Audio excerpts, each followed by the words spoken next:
Hello friends, welcome to our channel complete study. आज इस video में हम पेपर 1 का मैथ सॉल्यूशन करने वाले हैं। ये पेपर 12 फरवरी को हुआ था। जींद डिस्ट्रिक्ट की जो 5 ब्रांचेज हैं वहाँ पर जिन बच्चों का पेपर 1 क्लियर हो गया था उनका पेपर 2 हुआ था जो 19 तारीख को हुआ था और उसका सॉल्यूशन हम ऑलरेडी कर चुके हैं। इस वीडियो में हम करेंगे पेपर 1 का सॉल्यूशन। तो चलिए स्टार्ट करते हैं। Question number 1। 1 वर्ष पहले एक माँ की आयु उसकी पुत्री की आयु से 6 गुना थी। वर्तमान में माँ की आयु संख्यात्मक रूप से उसकी बेटी की आयु के वर्ग के बराबर है। बेटी की वर्तमान आयु ज्ञात कीजिए। मान लेते हैं प्रेजेंट एज, मानेंगे हम यहाँ पर प्रेजेंट एज। डॉटर की प्रेजेंट एज हम मान लेते हैं x है। तो उसकी माँ की आयु कितनी हो जाएगी? उसकी मदर की आयु हो जाएगी इसका वर्ग यानी कि इसका स्क्वायर, तो x स्क्वायर हो जाएगा। फिर हमें बोला था पहली लाइन में कि 1 वर्ष पहले, तो आज बेटी की आयु x वर्ष है। 1 साल पहले कितनी हो जाएगी? x माइनस 1, और इसकी माँ की हो जाएगी x स्क्वायर माइनस 1। ये 1 साल पहले इनकी आयु है और 1 साल पहले माँ की आयु बेटी की आयु से 6 गुना थी। तो इसको 6 से मल्टीप्लाई कर देते हैं, ये बराबर हो जाएगा।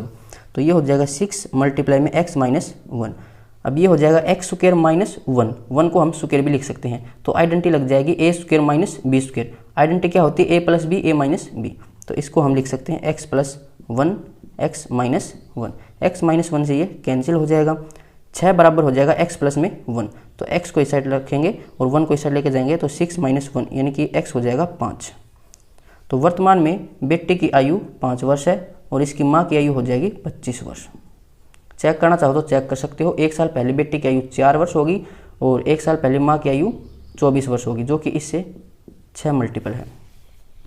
तो इसका आंसर कितना हो जाएगा? बेटी की वर्तमान आयु हमसे पूछी थी, ऑप्शन ए। अब चलते हैं क्वेश्चन नंबर 2 पर।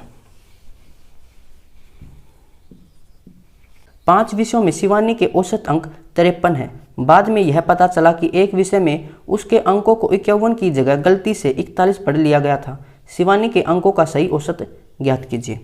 5 सब्जेक्ट थे, इसमें जो एवरेज था वो था 53 अंक और गलती से 51 की जगह कितना पढ़ लिया?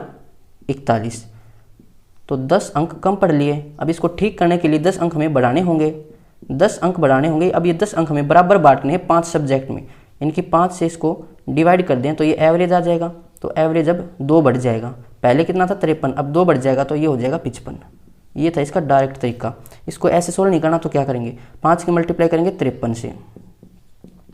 अब इसमें 10 ऐड करेंगे, फिर इसको डिवाइड करेंगे 5 से, तो यहाँ से कितना आएगा? 55।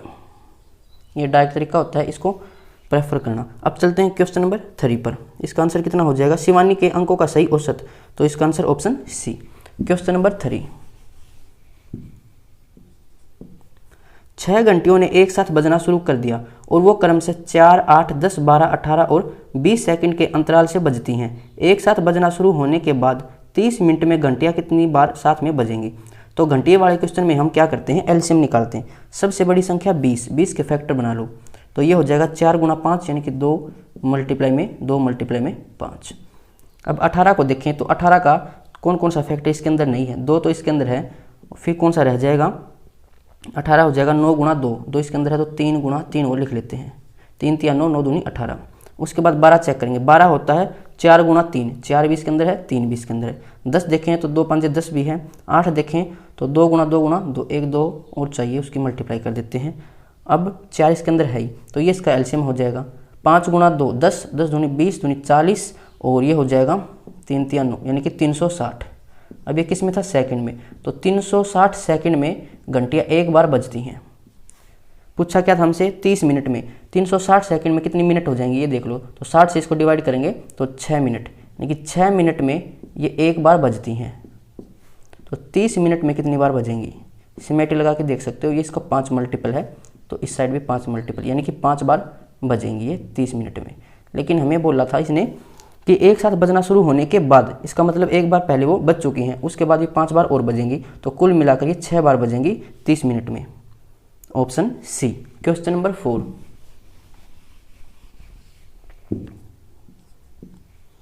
एक आदमी ने 10 चीजें 1 रुपए में खरीदी।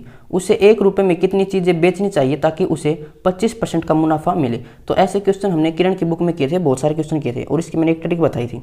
ट्रिक क्या थी कि नीचे हमें लिखना है रुपए, ऊपर लिखना हमें सामान और मल्टीप्लाई में सीपी अगर लॉस है तो इसमें माइनस करेंगे लॉस को, अगर प्रॉफिट है तो सीपी में ऐड कर देंगे। ये चीज़ आपको यहाँ से याद रखनी थी।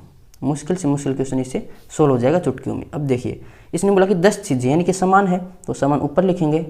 कितने रुपए में? 1 रुपये में उसने खरीदी, इसका मतलब 100% खरीदी है तो कॉस्ट प्राइस 100% रहेगा।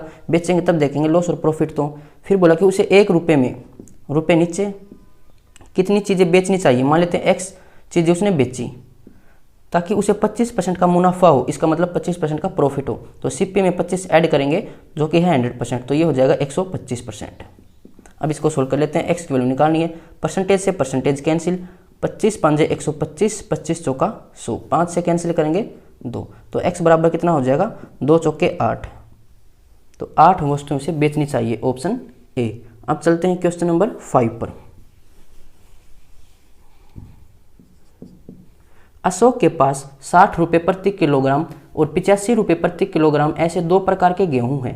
यदि वो इनके मिश्रण को 84 रुपये प्रति किलोग्राम में बेचकर 20% मुनाफा कमाना चाहता है तो मिश्रण में इन प्रकार का अनुपात क्या होगा? इस क्वेश्चन को करेंगे एलिगेशन से। और एलिगेशन जब मैंने पढ़ाया तब बताया था कि जो हम 3 जो वैल्यू रखते हैं यहाँ पर, ये तीनों ही वैल्यू जो यूनिट होती है वो सेम होती है। तो यहाँ पर इसने बोला है पहले तो 60 रुपये प्रति किलोग्राम, तो ये 60 है और फिर है 85। उसके पास इस रेट के 2 प्रकार के गेहूं हैं और वो इनको 84 रुपये प्रति किलोग्राम में बेचकर 20% का मुनाफा कमाना चाहता है। तो ये तो है इसके कॉस्ट प्राइस यानी कि क्रय मूल्य, और जो 84 दे रखा है ये हमारे पास है सेलिंग प्राइस यानी कि विक्रय मूल्य। तो यहाँ से हमें पहले क्रय मूल्य निकालना पड़ेगा, तभी तीनों क्वांटिटी सेम होंगी। तो मान लेते हैं क्रय मूल्य था उसका सीपी, इसको 20% के मुनाफे पर बेचना चाहता है यानी कि 120% में बेचेगा, और इसकी वैल्यू इसने दे रखी 84।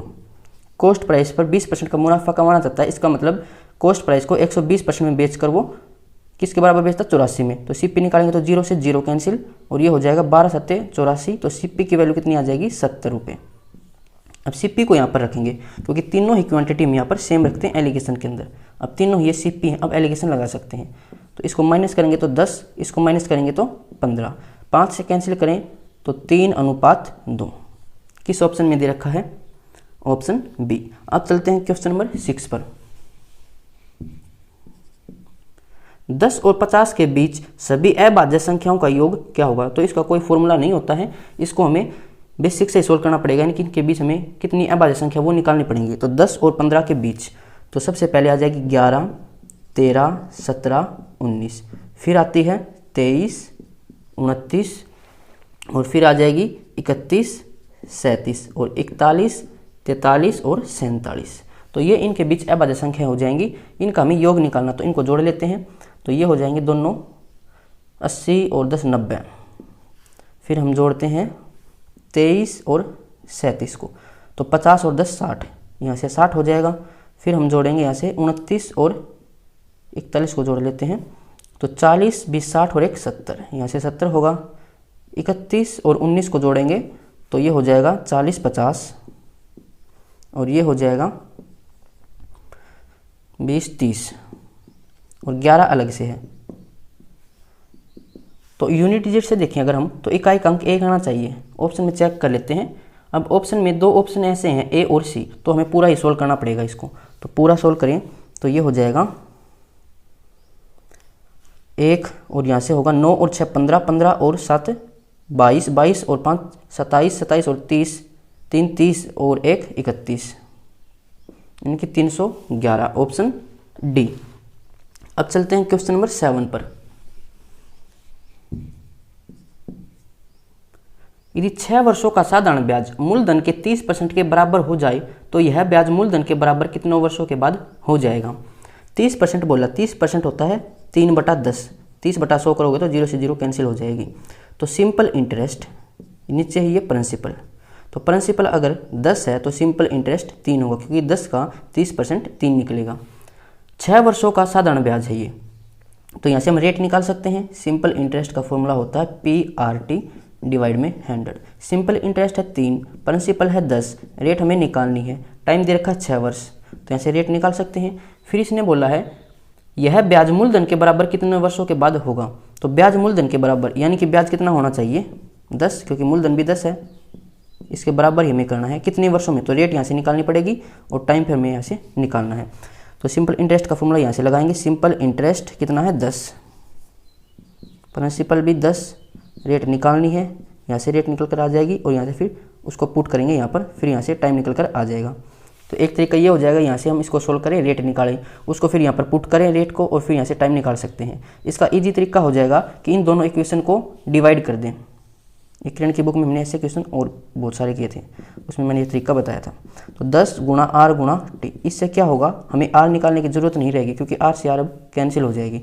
100 से 100 कैंसिल, 10 से 10 कैंसिल और ये हो जाएगा 3 दूनी 6, क्रॉस मल्टीप्लाई कर लेते हैं तो टी इस साइड आ जाएगा और 10 गुणा 2 कितना हो जाएगा 20। तो 20 सालों में ऐसा हो जाएगा ऑप्शन बी। क्वेश्चन नंबर 8, इससे शॉर्टकट कोई नहीं है इसका। एक वर्ताकार पथ एक वर्ताकार बगीचे के चारों ओर बना हुआ है। यदि बाहरी और आंतरिक वृत्तों की परिधियों का अंतर 44 मीटर हो तो उस पथ की चौड़ाई ज्ञात कीजिए। कोई एक सर्कल की शेप में एक बगीचा है और इसके चारों तरफ एक रास्ता है सर्कल की शेप में, तो ये रास्ता है, इस रास्ते की चौड़ाई हमें निकालनी है। इसने बोला यदि बाहरी और आंतरिक वृत्तों की परिधियों का अंतर, तो यहाँ से मान लेते हैं सेंटर है, तो यहाँ से इस सर्कल पर ये रेडियस कितनी होगी, बड़ा सर्कल है तो इसको मान लेते हैं कैपिटल आर, और यहाँ से ये छोटे जो सर्कल है इसकी रेडियस हो जाएगी स्मॉल आर। अब परिधि का फॉर्मूला क्या होता है, यानी कि सर्कमफ्रेंस ऑफ सर्कल, तो ये होता है 2 पाई आर। तो बड़े सर्कल की जो सर्कमफ्रेंस है वो हो जाएगी 2 पाई आर, छोटे की हो जाएगी 2 पाई are.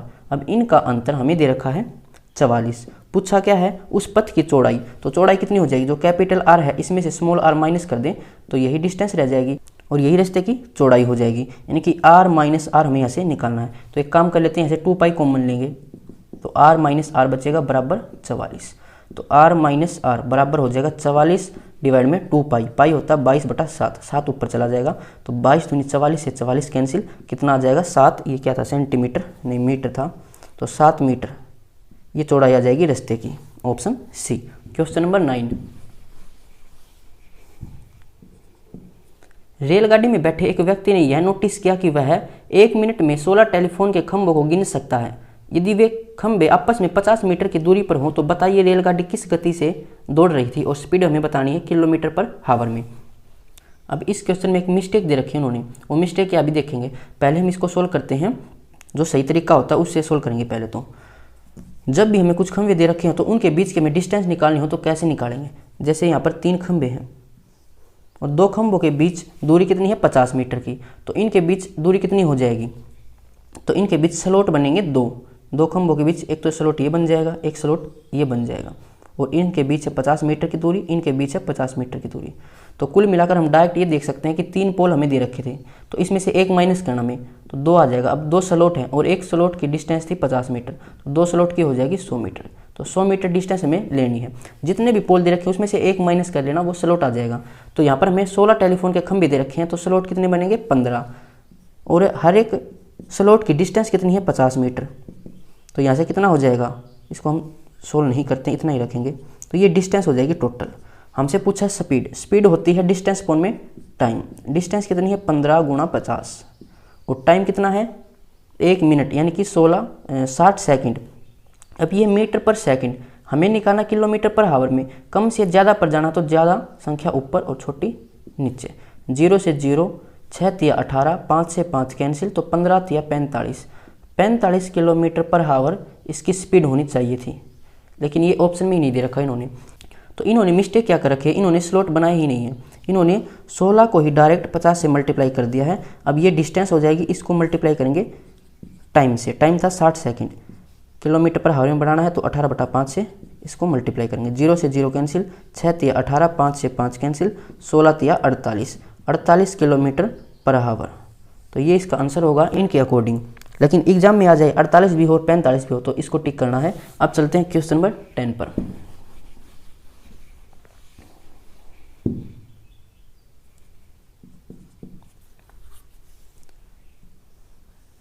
Square root of x, cube root of y, फिर स्क्वायर रूट ऑफ x, फिर क्यूब रूट ऑफ y, और ये ऐसे चलता जाएगा इन्फिनाइट तक। इसकी वैल्यू हमें निकालनी, कैसे निकालेंगे। इस पूरी वैल्यू को हम किसी भी एक वेरिएबल के बराबर मान लेते हैं ये x के बराबर है। नहीं, x के बराबर नहीं मानेंगे क्योंकि x तो इसमें है ही, कन्फ्यूज हो जाओगे। a के बराबर मानते हैं, तो a के बराबर हमने इसको मान लिया।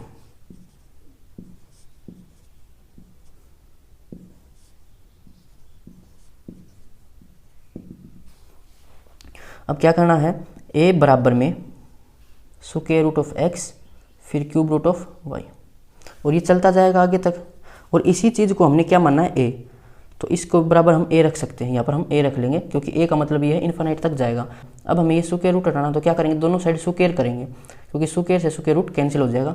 तो यहाँ भी हमने स्क्वायर कर दिया और यहाँ भी स्क्वायर कर दिया, तो स्क्वायर से स्क्वायर रूट कैंसिल, कितना हो जाएगा, a स्क्वायर बराबर x और cube root of y a। अब क्या करना है, ये क्यूब रूट हटाना है तो दोनों साइड क्यूब करेंगे, तो क्यूब करेंगे तो ये हो जाएगा, इस साइड हम क्यूब करेंगे और यहाँ भी क्यूब करेंगे, तो ये हो जाएगा 2 तिया 6, यानी कि a की पावर 6, और ये हो जाएगा x की पावर 3 और क्यूब रूट से ये कैंसिल हो जाएगा, तो ये बचेगा y a। अब a को इस साइड लेके आएंगे तो डिवाइड में a की पावर 6 डिवाइड में a की पावर 1, तो पावर ऊपर जाके इसमें से माइनस होगी, तो ये होगा a की पावर 5 बराबर x की पावर 3 और y। हमें तो a की वैल्यू निकालनी थी, इसको हमने a के बराबर माना है, तो इसकी वैल्यू हमें निकालनी है, यानी कि a की वैल्यू निकालनी है। तो क्या करेंगे, अब दोनों साइड फिफ्थ रूट कर देंगे, तो इससे ये कैंसिल हो जाएगा और a किसके बराबर हो जाएगा, ये फिफ्थ रूट है x क्यूब और y। किस ऑप्शन में दे रखा है हमें, ऑप्शन सी में। अब चलते हैं क्वेश्चन नंबर 11 पर, और इसका डायरेक्ट तरीका भी यही हो जाता है, बेसिक से ही डायरेक्ट निकल कर आया है। ये स्क्वायर रूट है और ये क्यूब रूट है, तो 2 और 3 डायरेक्ट 5 हो जाएगा और अंदर ये x क्यूब और y हो जाएगा, डायरेक्ट तरीका ये हो जाता है। अब चलते हैं क्वेश्चन नंबर 11 पर। रोहित ने 1 लाख रुपए के निवेश से व्यापार शुरू किया तथा कुछ महीने पश्चात सिमरन 50,000 रुपए के साथ उससे जुड़ जाती है। यदि 1 वर्ष के अंत में लाभ 3:1 के अनुपात में विभाजित किया जाता है तो सिमरन रोहित से कितने महीने पश्चात जुड़ी थी। यहाँ पर है रोहित और ये है सिमरन। रोहित 1 लाख रुपए निवेश करता है और कुछ महीने बाद सिमरन आती है, हमें नहीं पता कितने महीने बाद आती है, और 50,000 रुपये लेकर आती है, और जो इनका प्रॉफिट है वो है 3:1 में, पूछा 1 वर्ष में। तो ये तो स्टार्टिंग से काम कर रहा है, यानी कि इसने 12 महीने तक इन्वेस्ट किए, इसने किए मान लेते हैं x महीने तक इन्वेस्ट किए, कुछ महीने बाद आई और x महीने तक इसने इन्वेस्ट किए। तो यहाँ से अगर हम प्रॉफिट निकालें, ये है इन्वेस्टमेंट, ये है टाइम, इन्वेस्टमेंट और टाइम की मल्टीप्लाई ही प्रॉफिट होती है। तो कुछ कैंसिल होता है तो कैंसिल कर लेते हैं, 4 0 से 4 0, 5 से कैंसिल करेंगे 2, तो ये हो जाएगा 12 गुणा 2। और इनकी प्रॉफिट की रेशियो में दे रखी है 3:1। हमारा प्रॉफिट कितना आया है 24, जो कि बराबर है 3 रेशियो के, तो 3 रेशियो बराबर है 24 के। हमें निकालनी 1 रेशियो की वैल्यू, 1 रेशियो की वैल्यू कितनी आ जाएगी, ये हो जाएगी 8, तो 1 बराबर है 8 के, जो कि x के बराबर था, तो x की वैल्यू कितनी आ जाएगी 8। देखो ऐसे समझ नहीं आए तो क्या करना है, जो इसका प्रॉफिट है कितना है 12 गुणा 2 24 है, और इसका प्रॉफिट कितना है x, और इन दोनों की रेशियो कितनी दे रखी है 3:1, तो क्रॉस मल्टीप्लाई करेंगे तो x की वैल्यू कितनी आ जाएगी, 3 से कैंसिल होकर 8। तो सिमरन ने 8 महीने के लिए इन्वेस्टमेंट की, तो कितने महीने के बाद आई होगी ये, इसने 12 महीने के लिए इन्वेस्ट किया, इसने 8 महीने के लिए, तो ये 4 महीने बाद आई होगी, तभी इसने 8 महीने के लिए इन्वेस्ट किया। तो इसका आंसर हो जाएगा 4 month, option D. Question number 12, 180 के सभी संभव गुणनखंडों का जोड़ कितना होगा। सबसे पहले हमें इसके फैक्टर निकालने होंगे। 180 होता है 18 गुणा 10, और 18 हो जाएगा 9 गुणा 2, यानी कि 2 गुणा 3 गुणा 3, तो ये तो हो गया 18, और 10 के लिए लिखेंगे 2 गुणा 5, तो कुल मिलाकर ये हो जाएगा 2 की पावर 2, 3 की पावर 2, गुणा में 5। हमें जोड़ निकालना हो तो क्या करते हैं, जो भी पावर हो उसमें एक ऐड करते हैं, तो 2 की पावर 3, इसमें से एक माइनस करेंगे, डिवाइड करेंगे, बेस कितना है 2, 2 में से एक माइनस करेंगे, मल्टीप्लाई में 3 की पावर 2 है तो 3 की पावर 3 लेंगे, एक माइनस करेंगे, बेस कितना है 3, 3 में से एक माइनस करेंगे, मल्टीप्लाई में 5 की पावर 1 है तो एक ऐड करेंगे तो 2, इसमें से एक माइनस करेंगे, बेस कितना है 5, 5 में से एक माइनस करेंगे, तो इसको सोल्व करेंगे, ये हमारा आंसर आ जाएगा। 2 की पावर 3 8, 8 में से एक माइनस करेंगे 7, 2 में से एक माइनस करेंगे नीचे एक ही रहेगा, 3 की पावर 3 27, 27 में से एक माइनस करेंगे 26, डिवाइड में 2, 5 की पावर 2 25 में से एक माइनस करेंगे 24, डिवाइड में 4, तो 2 चौके 8, 8 तिया 24, ये हो जाएगा 26 तिया 78 गुणा में 7, 7 8 56, 7 7 49 और 5 54, तो 546, ऑप्शन बी। क्वेश्चन नंबर 13, प्रथम 25 सम संख्याओं के घनों का माध्य ज्ञात कीजिए। इसमें मैंने आपको 9 फॉर्मूले लिखवाए थे सम के, सम निकालने के, और 9 ही फॉर्मूले होते हैं एवरेज के। लेकिन मैंने बताया था कि सम के याद कर लो, एवरेज के नहीं करना है, क्योंकि फिर कन्फ्यूजन रहेगी, 18 फॉर्मूले याद नहीं रहेंगे। तो सम का फॉर्मूला क्या हो जाएगा, sum of cube of even number. तो इसका फॉर्मूला था n प्लस में 1 डिवाइड में 2, इसका होल स्क्वायर और मल्टीप्लाई में 8, ये फॉर्मूला होता है। इसको आगे सोल्व करेंगे तो 8 n स्क्वायर मल्टीप्लाई में n प्लस 1 का स्क्वायर और 2 का स्क्वायर नीचे 4 हो जाएगा। तो ये है सम का फॉर्मूला। हमें निकालना है यहाँ पर एवरेज। तो एवरेज निकालते हैं तो क्या करते हैं, सम को डिवाइड करते हैं, जितनी संख्या यानी कि n संख्या है तो n से डिवाइड कर देंगे, n से एक n कैंसिल हो जाएगा और ये हो जाएगा 8n मल्टीप्लाई में n प्लस 1 का होल स्क्वायर और डिवाइड में 4। अब ये एवरेज का फॉर्मूला हो जाएगा। अगर सम का याद है तो एवरेज का आसानी से निकल जाएगा, n का डिवाइड ही करना है। अब n हमें यहाँ पर दे रखा कि प्रथम 25 सम संख्या है, तो n कितना है 25, n 25 रख दो, 8 गुणा 25 मल्टीप्लाई 25 और एक 26, 26 का स्क्वायर 676 डिवाइड में 4 से कैंसिल करेंगे, 4 एकम 4 बचेगा 2 और 4 6 के 24, 3 4 9 में 36, 25 8 200, 200 की गुणा करेंगे, 2 जीरो हैं और 2 9 में 18, 1 2 6 के 12 और एक 13, 2 एकम 2 और एक 3, तो 33,800 इसका आंसर होगा option A. Question number 14, if A की वैल्यू हमें दे रखी है 435, बी की वैल्यू दे रखी है 436, सी की वैल्यू दे रखी है 439। पूछा क्या है, a square plus b square plus c square minus a b minus b c minus c a. मैंने एक वीडियो बनाई थी अलजेब्रा रिवीजन फॉर्मूला, 25 मिनट की वीडियो थी, उसमें बताया था कि उस वीडियो से बाहर कुछ भी नहीं पूछेगा अलजेब्रा में, और उसमें मैंने ये फॉर्मूला कराया था। अब ये फॉर्मूला क्या हो जाएगा, ये होता है 1/2 मल्टीप्लाई में a माइनस बी का होल स्क्वायर प्लस में b माइनस सी का होल स्क्वायर प्लस में c माइनस a का होल स्क्वायर, ये इसके बराबर होता है। इसी से ये फॉर्मूला बना है, कैसे बना है वो भी मैंने उस वीडियो में बताया था, ये देखना हो तो उस वीडियो में आप जाके देख सकते हो। क्योंकि इस फॉर्मूले से ये सोल्व होगा नहीं, बहुत टाइम लगेगा, a का स्क्वायर निकालना, 435 का स्क्वायर निकालने बैठोगा क्या एग्जाम में, इतना टाइम है ही नहीं। तो ये फॉर्मूला इसलिए बनाया गया था।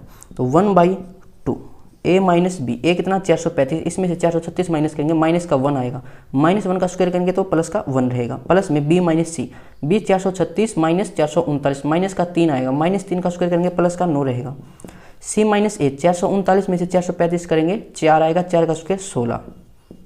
अब ये हो जाएगा 1/2 गुणा में 9 और एक 10 और ये हो जाएगा 26, 2 से कैंसिल करेंगे 13, 13 इसका आंसर हो जाएगा ऑप्शन ए। अगर ये फॉर्मूले याद हैं तो 2-2 3-3 सेकंड के क्वेश्चन है ये। अब चलते हैं 15 पर। मुझे तो आपको ये समझाने इसलिए ज़्यादा टाइम लग रहा है। एक दुकानदार 5,208 रुपये रीडिंग देता है और उसे 12 से ही 1/2% चक्रवृद्धि ब्याज पर 3 बराबर वार्षिक किस्तों में लौटाने थे, तब प्रत्येक किस्त कितने रुपए की होगी। चक्रवृद्धि वाली किस्त है, ये मैंने कराया था सिंपल इंटरेस्ट और कंपाउंड इंटरेस्ट जब कराया उसमें इसका डायरेक्ट तरीका बताया था और इसका बेसिक बताया था। सबसे पहले देखो रेट कितनी है, 12 से 1/2%, ये होता है 1/8। यहाँ पर लिखेंगे प्रिंसिपल और यहाँ पर लिखेंगे अमाउंट। प्रिंसिपल कितना है 8, अमाउंट कितना हो जाएगा, इसमें 1 जोड़कर यानी कि 9। अब अगले साल इनका स्क्वायर करेंगे तो स्क्वायर तो हो जाएगा 64 और इसका स्क्वायर 81। अब अगले साल फिर 8 का मल्टीप्लाई करेंगे यानी कि 8 का क्यूब हो जाएगा तो 512 और ये 729। अब डायरेक्ट तरीका क्या था, जो नीचे लास्ट वाली जो अमाउंट है यही हमारी किस्त होती है, या तो 729 हमारा आंसर होगा या कोई इसका मल्टीपल होगा। तो 729 तो ऑप्शन में है नहीं, इसका दुगुना करके देखें तो 1400 या 1500 कुछ आएगा, वो भी ऑप्शन में नहीं है, तो इसका 3 गुना करके देखो तो ये हो जाएगा 3 में 27, हंस लगी 2, 3 दूनी 6 और 2 8, 3 7 21, तो 2187 हमारा आंसर हो जाएगा और जो कि ऑप्शन में भी है। तो बिल्कुल 2-3 सेकंड का क्वेश्चन था। इसका बेसिक क्या हो जाएगा, तो ये था डायरेक्ट तरीका, ये मैंने बताया भी था। अब इसका कंप्लीट तरीका देखते हैं। जो 729 है, जो लास्ट वाला जो हमारा आंसर आएगा अमाउंट में, वो हमारी किस्त होती है। तो किस्त तो बराबर है तो बराबर करना पड़ेगा, यहाँ पर मैं 9 की मल्टीप्लाई करनी पड़ेगी, तो यहाँ पर 9 की मल्टीप्लाई की है तो यहाँ भी करनी पड़ेगी। अब इसको 729 बनाने के लिए 81 से मल्टीप्लाई करनी पड़ेगी, यहाँ से 81 की मल्टीप्लाई की है तो यहाँ भी करनी पड़ेगी, और जो यहाँ से प्रिंसिपल टोटल आएगा यही हमारा जो ऋण है, जो राशि थी वो हो जाएगी। राशि इसने हमें दे रखी थी 5,208 रुपये, तो इसको हम सोल्व करें तो 8 एकम 8, 8 8 64, 9 चौका 36, 3 9 6 54 और 3 57, तो इनको ऐड कर लेते हैं। 8 और 2 10 और 6 16 से लगी 1, 7 और 4 11 और 1 12 और 1 13, 6 और 5 11 तो 5 16 और 1 17, तो 1736 ये हमारा प्रिंसिपल है। इसने कितना दे रखा है 5208, तो ये इसके बराबर हो जाएगा 5208 के बराबर। तो 1 की वैल्यू कितनी आ जाएगी, ये इसका 3 मल्टीपल है, 3 से 18, 3 3 और 1 10, 3 17 तिया 51 और 1 52, तो इसका भी 3 मल्टीपल हमें करना पड़ेगा। तो 2187 इसका आंसर हो जाएगा। ये 15 क्वेश्चन पूछे गए थे। अगर किसी क्वेश्चन में कोई प्रॉब्लम है तो कमेंट बॉक्स में पूछ सकते हो। मिलते हैं नेक्स्ट वीडियो में।